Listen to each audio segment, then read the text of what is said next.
everybody, it's Brenda with Queen Bee RV. Dana with Empower RV. We're back here at the National RV Training Academy in Athens, Texas, bringing you another episode of 52 Ways to Empower Women RVers.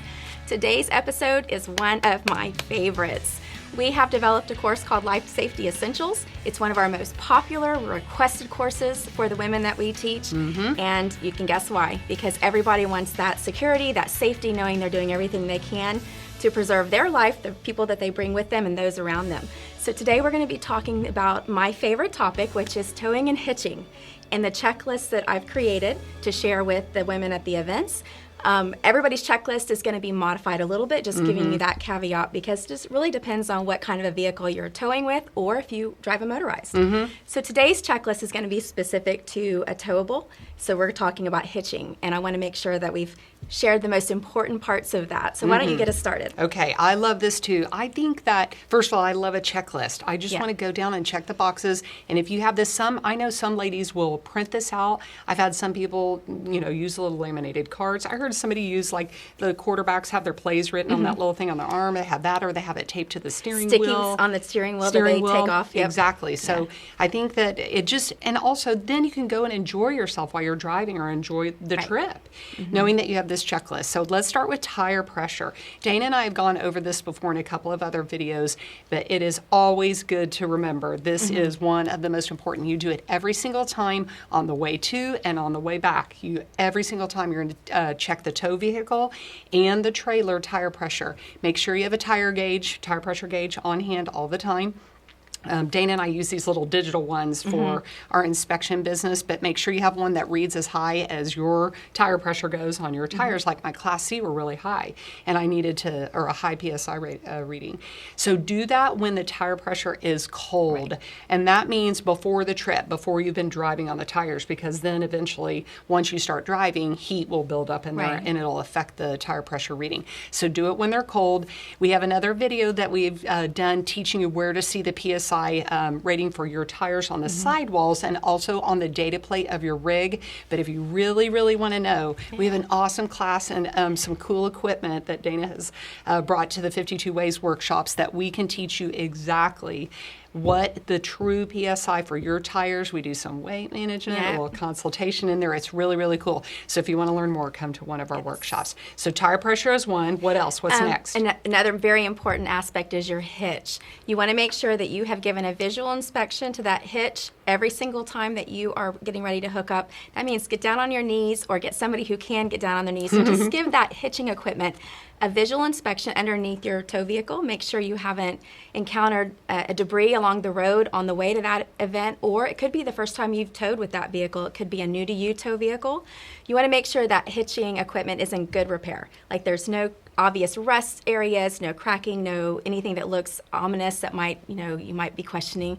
So give that a visual look. Make sure that your hitching equipment, you have the little locks for your coupler and your ball, once you've attached your tow vehicle to your trailer, that you have some way to make that lock stay. It could just be a little slide lock. It could be an actual keyed lock. Just make sure you have something that goes right through that hole. Got it. And you'll see that on our slide. You also want to make sure that you have your chains crossed and connected in the right places on your camper and your tow vehicle. You also want to make sure that you have your breakaway cable. So that whole hitch system is so important, and putting a visual eye on that actual hitch, and then just making sure that you have checked every part of that hitching and connection system when you're hooked up is super important. Okay, I love it. Next, the wheel chocks. We had chocks in place either while we were camping or while it was parked. And so when you're getting ready to move away, first of all, you're going to do those on the front and backs of a set of tires. And you can do it just on one side, or you can do it on all of them. But you're doing that to make sure that when you do raise your tongue jack, or if you're on your fifth wheel, your landing gear, that the trailer doesn't roll while you're doing your tug test or some other things. Even slightly adjust. Sometimes that's a scary feeling when it releases and that tongue jack, it just moves just ever so slightly. Your heart sinks. So just make sure those wheels are always chocked. So chocks, and then when we're leaving, we want to make sure we remove them so that we don't bounce over them. So remove the chocks. Yep, remove the chocks.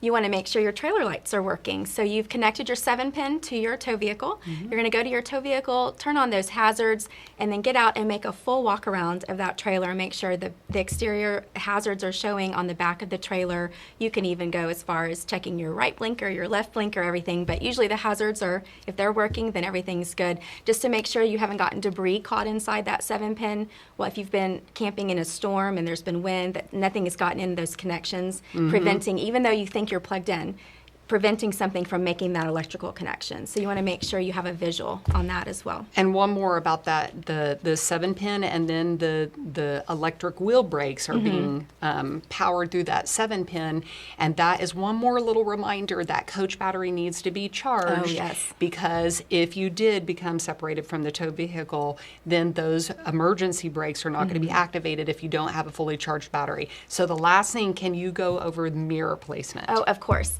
So let's do one quick final walk around before we get back in the trailer. But we'll do a final walk around, make sure that your vent fans are closed, all your windows are closed, that you have actually put the caps back on city water supply or black tank flush. Make sure your sewer connection is nice and tight. You don't want to be that person driving down I've the road. driven with my satellite antenna up before. I mean, there's all these things. Steps are super important. We sometimes forget those steps, folding them back up, make sure they're nice and secured to underneath the side of your trailer. So that last little walk around when everybody else is in the vehicle ready to go and you're not being distracted, that you can actually lay eyes on every part up and down. So you're looking down to make sure you've picked up. You're looking up to make sure awnings are secured, and my awning actually has to be locked. So secured and locked if needed, and that fans are down, that kind of stuff. Sometimes I'll do it 2 and 3 times, and I'll get back out of the car and do it again. It's always that, let me check one more time. Okay, I'm glad you reminded us of that. Okay, tell them about mirrors, because I know you're a pro here. The final thing here is mirrors. So I'm a little guilty right now. I have a new tow vehicle, and we're waiting on mirror extensions. So I can tow safely with this new tow vehicle. But mirrors are super important. You're in the car, ready to go. You want to make sure if you have extensions on your mirrors, they're extended. You want to be able to see all the way down, not only your tow vehicle, but all the way down the side, both sides of your camper, and you want to be able to see what's behind that camper. So you should see horizon in the background, all the way down the full length of the camper, and if you can't, then you need to invest in mirror extensions. Okay. Because that's part of our safety, life safety essentials, is being able to see what's around you and anticipate any potential problems. Well, we hope this is helpful, and we gave you a little teaser of our fun class, and that you will come and see us at a location near you in the future. If you like this video, please give us a thumbs up and also comment below. Follow us on our social media channels, and we'll see you next week on another episode.